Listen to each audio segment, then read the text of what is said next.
Well, new Switch games, you got 5 weeks to go before you miss out on 2020, and who doesn't want to be a part of this wild and crazy year? Well, we got 7 Switch games that absolutely did want to hit, and one of them is a massive title that got a major update, and I thought it went missing, so this is big news, and I'm excited to share it with all of you. What's going on, everybody? It's Zach from SwitchForce. Smash that like button and let me know what you think of today's trailers in the comments down below. Are they good or are they gooby? Now, normally my opener has something clever to say, but I just wanted to tell you that Age of Calamity, it's really freaking fun. I think it'll go down as one of the more unsung Switch titles because it merges that Muso style with Breath of the Wild art and lore, and that elevates it a notch above. It'll never reach the echelon of Smash Bros. Ultimate, Animal Crossing New Horizons, or Mario Odyssey, but this is a fun game, packed with content and a whole lot of fan service goodness. Love the character variety, love the art, and I'm glad that Nintendo was able to squeeze this one in before we said goodbye to 2020. There's another game, though, that seems like it's going to hit, and it might make big waves, so let's get to our list. Last year, Doom Eternal was about to be a really big deal. Day and date on Switch for a tentpole, screaming with action, third-party title, and then it vanished. Didn't come out the same day as Animal Crossing New Horizons because they didn't want to sully Isabelle with a little Doom Slayer. But then it was no more, and we all wondered, did it get canceled? Well, GameStop started canceling pre-orders this week, and people got really nervous that, yeah, it in fact is on its way out. But thankfully, Bethesda comes through and says the game is about to release imminently, digital only, which I think is fine. It's going to be a big download, but I think it's fine. And the best news is imminent only, my friends. That means, I think, a December release for Doom Eternal. They said they'll have more information soon, and it's imminent. Imminent does not mean the next year. Imminent does not mean 6 months down the line. Imminent means this year. So I think we're getting one more major addition to the Switch lineup. And Doom Eternal, my friends, phenomenal game. Like, it is balls to the wall crazy. I love it. It is intense. It is difficult. If it runs even remotely well on Switch, this is a massive get. And I'm so pumped that it seems like it's actually going to hit 2020 after absolutely vanishing. Let's go. You guys going to pick it up?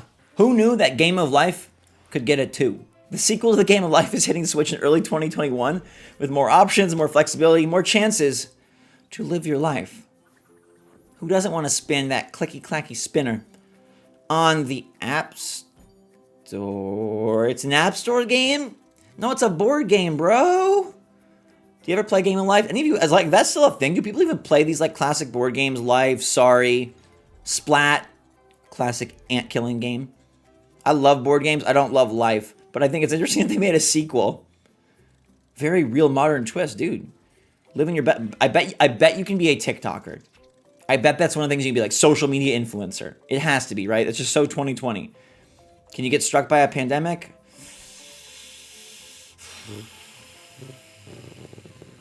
Play your best life. Life 2. Can't wait for Life 3. November 24th. A big day in Switch history. Tracks come into the system. Who remembers being tiny and playing with wooden train tracks?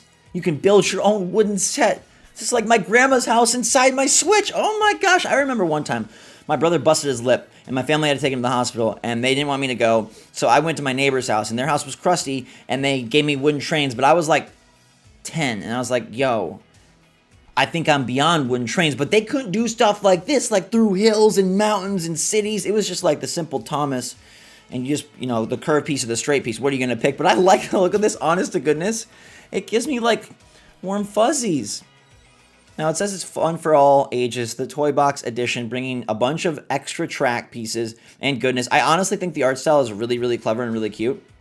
Apparently, it's been on other platforms. It looks like it's going to be about $10 to $15.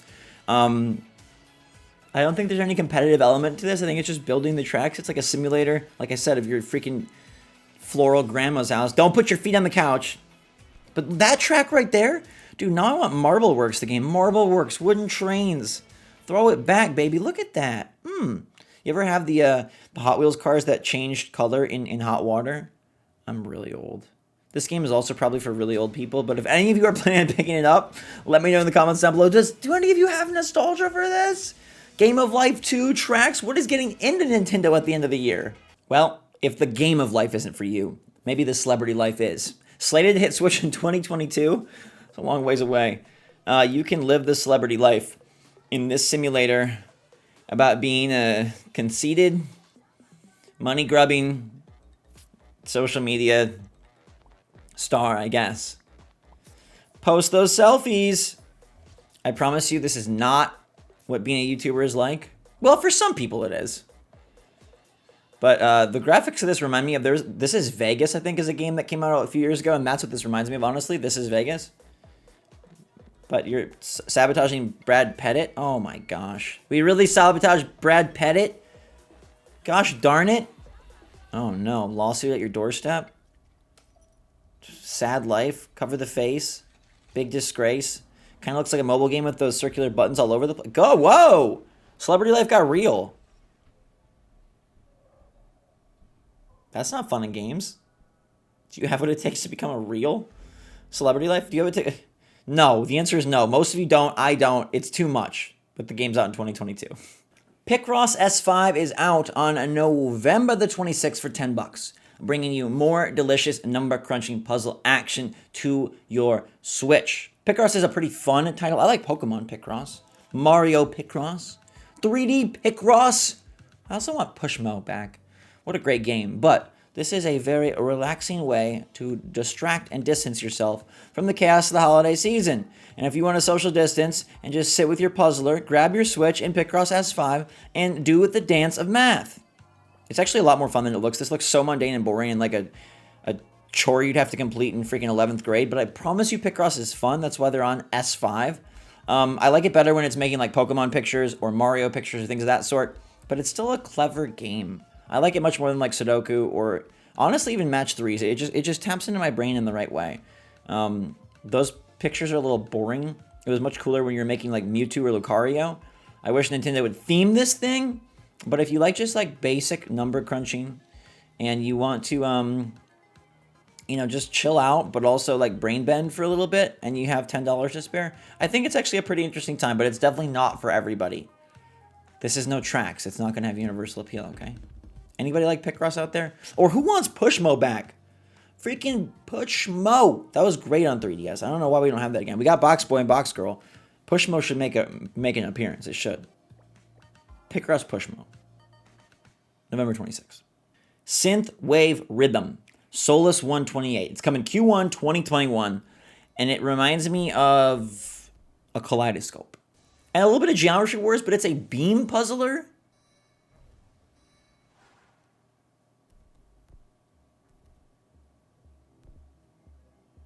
You're making beams go round and round, reflecting.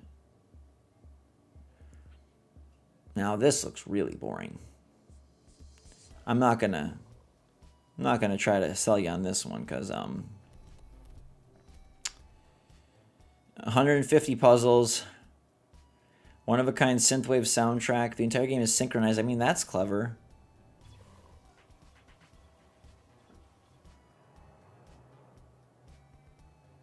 Nope. I mean, it just looks so boring. Meanwhile, I'm over here playing Age of Calamity, and I know they're totally different genres, but like, maybe if I played it, I'd understand it better, but this just seems like you're putting... Okay, it looks very, very... Does it... Am I crazy? Does it look boring? I'm sorry, SOLAS 128. It's a game based around the combination and separation of pulses. It relies not only on color, but the sounds, the colorblind... I mean, that's cute. There's no text or dialogue. Hidden areas to discover... What do you mean hidden area? I don't even understand what you're doing.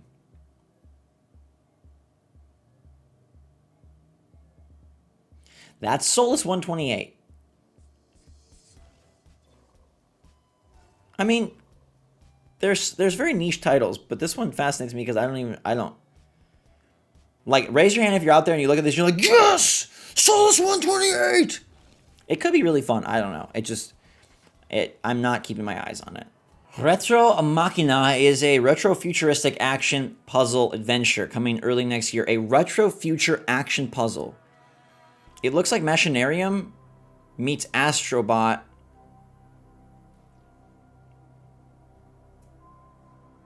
It's a very stiff run animation. That's pretty. Okay, I like Mind Control. It almost has like a Hades like vibe to it as well, just like I guess perspective and kind of styling. It's kind of a cute puzzle. It seems very depressive. It's like Wall-E the game. Everyone is gone. I must find my Eve, but it seems pretty hopeless. That's kind of cool. Running up wall. I do like this controlling of the different... Whoa, okay. There's actually some interesting ideas here all of a sudden. And it's got some nice colors. The palette is quite pro. Oh, stuff gets... Whoa, okay. Now you tell me that there's freaking combat and I'm controlling other droids. This seems like a really good DS game. It just gives me vibes of that era. Like Locke's Quest, if you remember that. It reminds me of that a lot. Whoa! Okay, this game is biting off so much more than I thought I could originally chew. Okay, Retro Machina could be okay. It's a PS5 game? It's a PS5 game? This game is... It starts off looking like it's freaking mobile. It advances to looking DS. And then before you know it, it's like... Whoa! I love the escalation of the trailer. And I like that it's actually showing us what it can do. So many of these trailers, like, you're like, huh? But Retro Machina is like, look, we got boss battles, we got puzzles, we got mind control, we got action. Okay, we got some pretty graphics. We got some nice art, and we're on all these systems. Boom. I might keep my eye on that one. And there you have it, my friends. 7 new Switch games, 1 with the big update. Doom Eternal, if it hits this year, that is such a huge addition to the Switch lineup. We know that Immortals Phoenix Rising is dropping December 3rd. We know that Hyrule Warriors dropped on November 20th. And the end of the year gets spicier if Doom Eternal does make it. I would be very, very smitten to see Bethesda put their work out on our system before the year's end. What else is going to release and get announced? I got you covered next week. Until that time, smash the like button. Let me know what you think of the trailers in the comments down below. Which games are you targeting for me? It's all about tracks and Doom Eternal. Until next time, everybody, have a fantastic rest of your day. I love you so much. Stay safe, stay healthy, stay smart. Mask quote. And until next time, SwitchForce out.